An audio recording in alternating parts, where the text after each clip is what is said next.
अस्सलाम वालेकुम। Welcome back with chapter number 6 first year. अब इसमें आज का हमारा टॉपिक है जियोमेट्रिक प्रोग्रेशन जीपी। तो पहले तो आज की वीडियो में हम ये समझेंगे कि ज्योमेट्रिक प्रोग्रेशन होता क्या है। ठीक है, जिस तरह आपने अर्थमेटिक प्रोग्रेशन के बारे में पढ़ा था कि अर्थमेटिक प्रोग्रेशन क्या होता है, फिर आपने उसका जनरल फार्मूला और उसकी कुछ प्रॉपर्टीज और उसकी टर्म्स को ओपन करने का डायरेक्ट मेथड देखा था कि हम उसको डायरेक्टली कैसे ओपन कर सकते हैं। तो आज की वीडियो में हम ये देखेंगे, फिर नेक्स्ट वीडियो में हम एक्सरसाइज स्टार्ट करेंगे। तो सबसे पहले देखिए ज्योमेट्रिक प्रोग्रेशन क्या है। अब कोई भी प्रोग्रेशन ज्योमेट्रिक तब होगा जब हर दो कंसेक्टिव टर्म्स के दरमियान की जो रेशो है वो सेम आए। हर दो कंसेक्टिव टर्म्स के दरमियान, हर दो साथ साथ वाली टर्म्स के दरमियान की रेशो सेम है। रेशो कैसे निकालते हैं? डिवाइड करके। जैसे आप अर्थमेटिक प्रोग्रेशन में डिफरेंस निकालते थे माइनस करके, तो रेशो कैसे निकालेंगे? डिवाइड करके। ठीक है, यानी कि हर दो टर्म्स के दरमियान रेशो सेम आए कि आप कोई भी दो टर्म्स कंसेक्टिव टर्म्स ले लें, दूसरी को पहली पे डिवाइड करें, तीसरी को दूसरी पे डिवाइड करें, चौथी को तीसरी पे डिवाइड करें, इससे जवाब सेम आए, इसको कहते हैं रेशो। तो वो आपका प्रोग्रेशन ज्योमेट्रिक प्रोग्रेशन कहलाएगा। और इसकी एक और तरीके से तारीफ की जा सकती है कि कोई भी प्रोग्रेशन ज्योमेट्रिक प्रोग्रेशन तब होगा जब आप पहली टर्म को किसी कांस्टेंट से मल्टीप्लाई करें, सेम कांस्टेंट से मल्टीप्लाई करें, वो दूसरी बन जाए। फिर दूसरी को किसी सेम नंबर से मल्टीप्लाई करें, तीसरी आ जाए। तीसरी को आप सेम नंबर से मल्टीप्लाई करें, चौथी आ जाए। कि यानी कि हर प्रीवियस टर्म को आप सेम नंबर से मल्टीप्लाई करते जाएं तो नेक्स्ट टर्म जनरेट हो जाए, उसको भी आप ज्योमेट्रिक प्रोग्रेशन कहते हैं। अब बुक में उसने डेफिनेशन कुछ यही लिखी हुई है, आप भी साथ साथ टैली कर लें कि अ प्रोग्रेशन या अ geometric progression, a geometric progression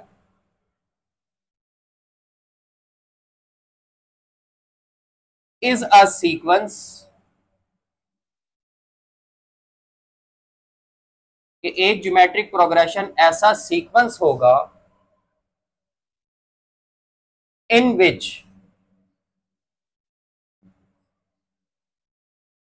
each term after the first term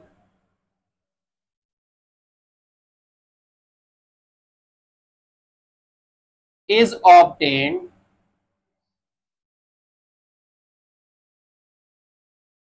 each term after the first term is obtained by multiplying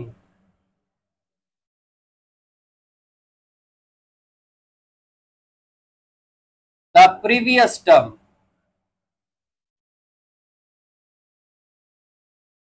by multiplying the previous term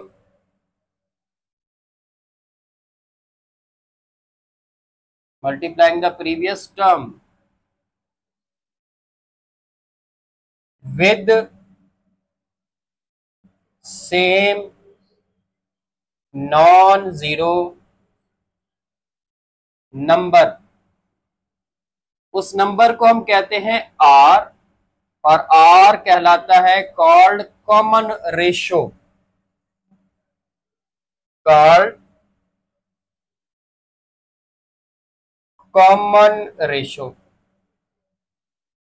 कहता है geometric progression is a sequence in which each term after the first term is obtained by multiplying the previous term with same non zero number R called common ratio. वही बात आ गई कि पहली term को छोड़कर, क्योंकि पहली टर्म तो दे होगी हमारे पास या देगा, तो पहली टर्म के बाद वाली जो टर्म्स है उन तमाम टर्म्स को आप सेम नंबर से मल्टीप्लाई करते जाएं तो आपको नेक्स्ट टर्म मिलती जाए, उसको हम कहते हैं geometric progression.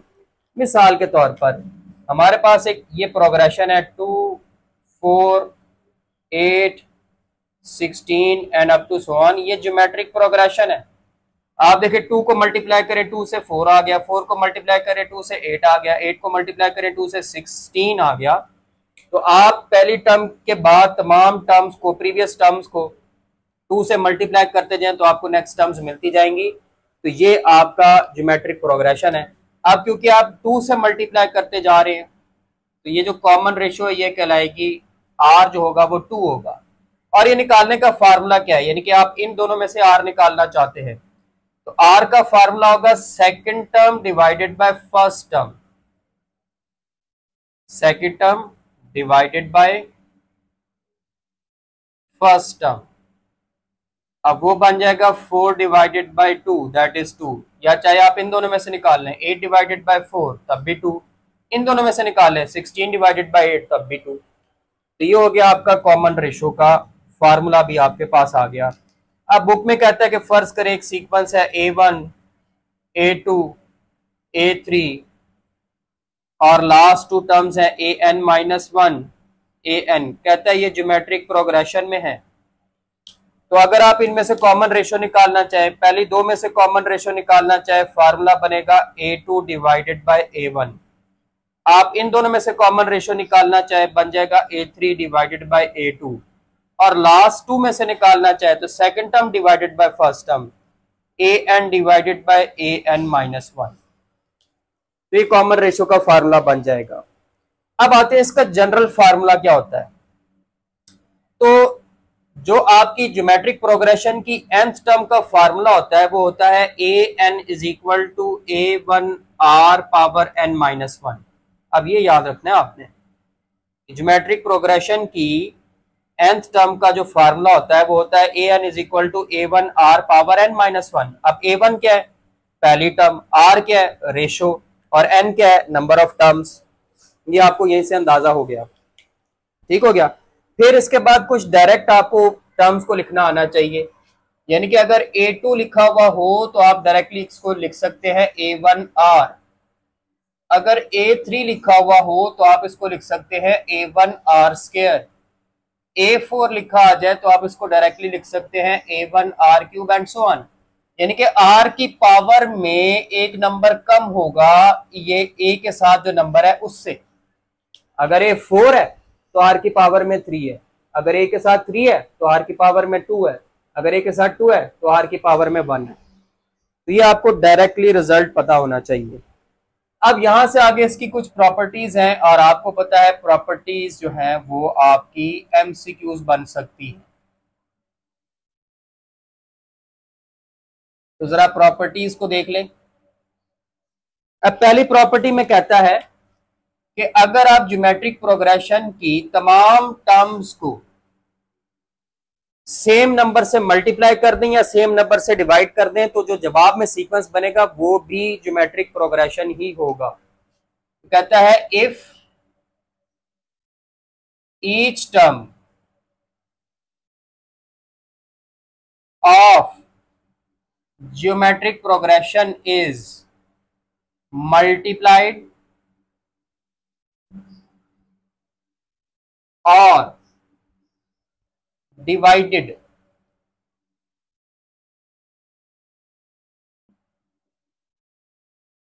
with same non-zero number,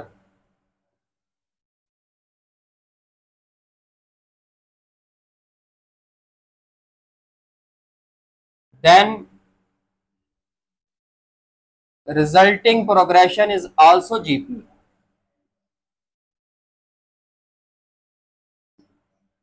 Resulting progression is also GP।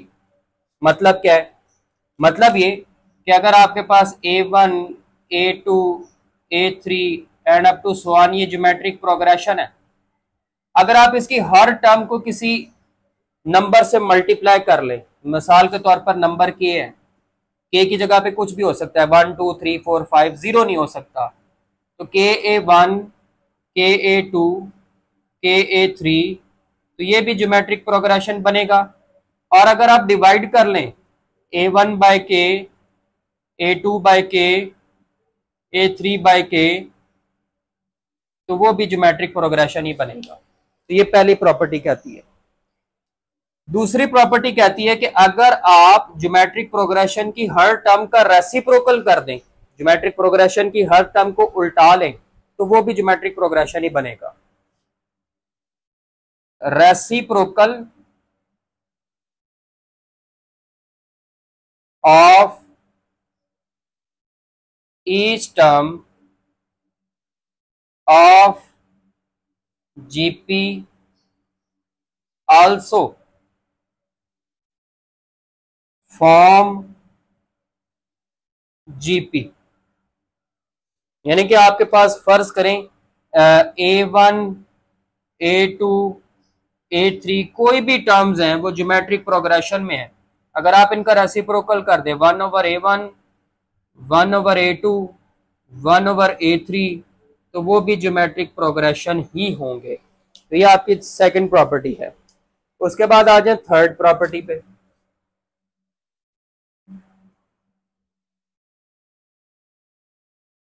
Third property में कहता है कि अगर आप ज्योमेट्रिक प्रोग्रेशन की हर टर्म की एक ही जितनी पावर बढ़ाएं, ठीक है, एक ही जितनी पावर रेज करें, तो उससे जो जवाब आएगा वो भी ज्योमेट्रिक प्रोग्रेशन होगा। तो लिखता है if each term of GP is raised to same power, the resulting progression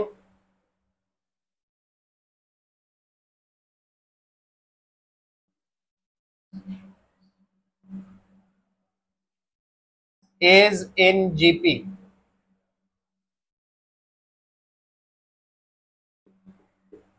ठीक हो गया, एक ही जितनी सबकी पावर बढ़ा दे तो ज्योमेट्रिक प्रोग्रेशन ही रहेगा। यानी कि A1 A2 A3 ये कोई भी नंबर्स है ज्योमेट्रिक प्रोग्रेशन में, आपने इनकी पावर बढ़ा दी, A1 की पावर n, A2 की पावर n, A3 की पावर n, n में कुछ भी आ सकता है, तो पावर बढ़ाने से, एक ही जितनी पावर बढ़ाने से तब भी प्रोग्रेशन ज्योमेट्रिक ही रहेगा। उसके बाद अहम पॉइंट, फोर्थ प्रॉपर्टी कहता है कि अगर तीन numbers A B C geometric progression में हो तो वो ये कंडीशन जरूर पूरी करेंगे, if A B C are in GP then B square बराबर होगा ए सी के दरमियान वाले का स्क्वायर बराबर होगा बाकी दोनों के प्रोडक्ट के, दरमियान वाले का स्क्वायर बराबर होगा बाकी दोनों के प्रोडक्ट के। तो ये आपकी एक इंपॉर्टेंट प्रॉपर्टी थी। अच्छा, इसके बाद पांचवी प्रॉपर्टी कहता है कि अगर आपके पास एक ज्योमेट्रिक प्रोग्रेशन हो और आप उस टर्म ज्योमेट्रिक प्रोग्रेशन की हर टर्म को लॉग की बेस बना दें, लॉग की बेस बना दें, तो वो भी ज्योमेट्रिक प्रोग्रेशन ही होगा। इफ ए, बल्कि ऐसे ही लिख लेते हैं, if A1 A2 A3 are in GP then log of A1 log of A2 log of A3 are also in GP। ये भी ज्योमेट्रिक प्रोग्रेशन बनाएंगे। उसके बाद सिक्स प्रॉपर्टी है, कहता है कि अगर आपके पास दो ज्योमेट्रिक प्रोग्रेशन हो, आप उसको टर्म बाय टर्म मल्टीप्लाई करें या टर्म बाय टर्म डिवाइड करें, उससे भी आपको ज्योमेट्रिक प्रोग्रेशन ही मिलेगा। टर्म बाय टर्म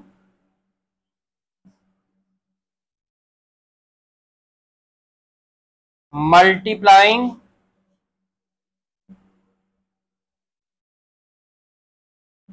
और डिवाइडिंग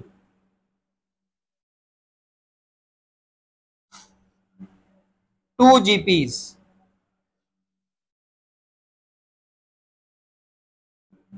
फॉर्म जीपी। मतलब क्या है, मिसाल के तौर पर एक आपके पास ज्योमेट्रिक प्रोग्रेशन है A1 A2 A3 and up to so on, एक आपके पास ज्योमेट्रिक प्रोग्रेशन है B1 B2 B3 up to so on. आप इसको टर्म बाय टर्म मल्टीप्लाई कर लें, पहली को पहली के साथ, दूसरी को दूसरी के साथ, तीसरी को तीसरी के साथ। तो A1 B1, A2 B2, A3 B3, ये भी GP बनेगा। और अगर टर्म बाय टर्म डिवाइड कर लें, A1 over B1, A2 over B2, A3 over B3, तो ये भी आपका ज्योमेट्रिक प्रोग्रेशन ही बनेगा। तो ये है आपकी प्रॉपर्टीज और ज्योमेट्रिक प्रोग्रेशन का एक इंट्रोडक्शन।